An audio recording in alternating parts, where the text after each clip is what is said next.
ត្រីក្រហមក្រៅពីយកទៅធ្វើជាសម្លស្ងោរជ្រក់ត្រីឬក៏ចំហុយញ៉ាំជាមួយទឹកត្រីផ្អែមក៏យើងអាចយកត្រីក្រហមមកធ្វើជាស៊ុបបានដែរចំណែកឯរសជាតិវិញគឺថាហឹរជូរប្រៃផ្អែមញ៉ាំជាមួយស៊ុបគឺធ្វើឲ្យយើងស្រស់ស្រាយមែនតើថ្ងៃនេះខ្ញុំនឹងបង្ហាញអំពីវិធីធ្វើតោះទៅតាមដានទាំងអស់គ្នា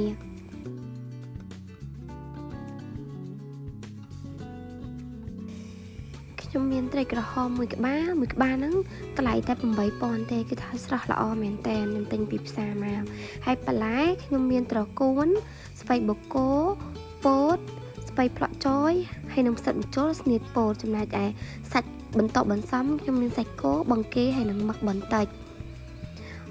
តោះយើងទៅលាងត្រីទាំងអស់គ្នាត្រីគឺជាគ្រឿងផ្សំគោនៃស៊ុបត្រីក្រហមអញ្ចឹងយើងត្រូវលាងសម្អាតត្រីឲ្យបានស្អាតល្អកុំឲ្យវាមានក្លិនឆ្អាបហើយបន្ទាប់មកទៀតខ្ញុំចាប់ផ្ដើមលាងមឹកសាច់គោហើយក៏នឹងបង្គាដែរបន្ទាប់ពីលាងសម្អាតសាច់រួចយើងចាប់ផ្ដើមមកហាន់បន្លែលាងសម្អាតបន្លែម្ដងបន្លែរបស់ខ្ញុំថ្ងៃហ្នឹងមានពោតវាធ្វើឲ្យទឹកស៊ុបរបស់យើងមានរសជាតិផ្អែមស្ងោរស៊ុបអីក៏ដោយខ្ញុំមិនដែរចោលទេសម្រាប់ពោតគឺវាចេញជាតិផ្អែមពីពោតហ្នឹងណាហើយបន្តមកទៀតគឺផ្សិតម្ជុលក៏ខ្ញុំមិនដែរចោលដែរព្រោះញ៉ាំស៊ុបតតែមានផ្សិតម្ជុលទៅធ្វើឲ្យរសជាតិកាន់តែឆ្ងាញ់ហើយបន្លែបន្តផ្សំទៀតមានស្ពៃបូកគោត្រកួនស្នៀតពោតបើសិនជាបងប្អូនពេញចិត្តបន្លែអីអាចដាក់បន្លែនឹងបានតាមចំណង់ចំណូលចិត្ត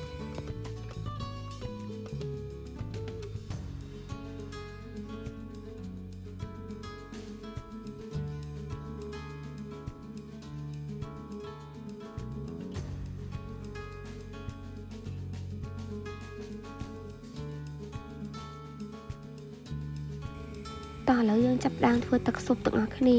ជាដំបូងគឺយើងត្រូវដាក់ខ្លាញ់បន្តិចហើយបំពងទៅឲ្យវាមានក្លិនឈ្ងុយ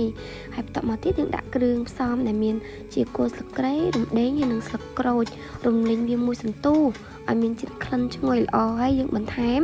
នៅម្ទេសឆ្អើរនៅពេលដែលយើងដាក់ម្ទេសឆ្អើរហើយចឹងទៅក្លិនឈ្ងុយបដាហើយបន្តមកទៀតខ្ញុំដាក់ទឹកជាចំនួន3លីត្រកន្លះហើយខ្ញុំដាក់ដុំស៊ុបខ្នុរបន្តិចបន្ទាប់មកទៀតយើងដាក់ទឹកស៊ុបរងាស់វាប្រហែលជា20នាទីជាតិពេលហ្នឹងខ្ញុំមកហាន់ត្រីជាកង់ហើយហាន់សាច់គោជាបន្ទះស្ដើង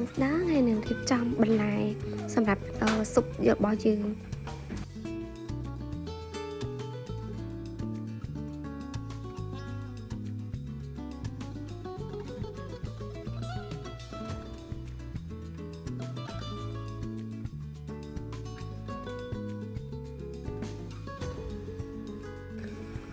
បន្ទាប់ពីរងាស់ទឹកស៊ុបមួយសន្ទុះ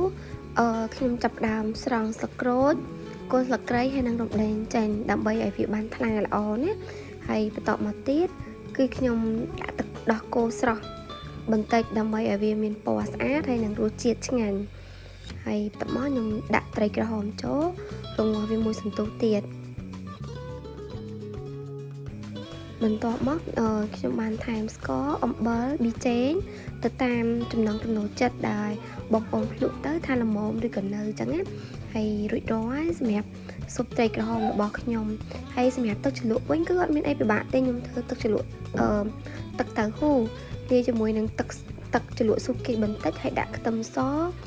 ម្ទេសហើយនឹងជីវ៉ាន់ស៊ុយទៅមានក្លិនឈ្ងុយហើយញ៉ាំមួយស៊ុបត្រីក្រហមគឺចាប់ជាតិមែនតើ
បងប្អូនអាចសាក់បងធ្វើស៊ុបត្រីក្រហមញ៉ាំទាំងអស់គ្នាណា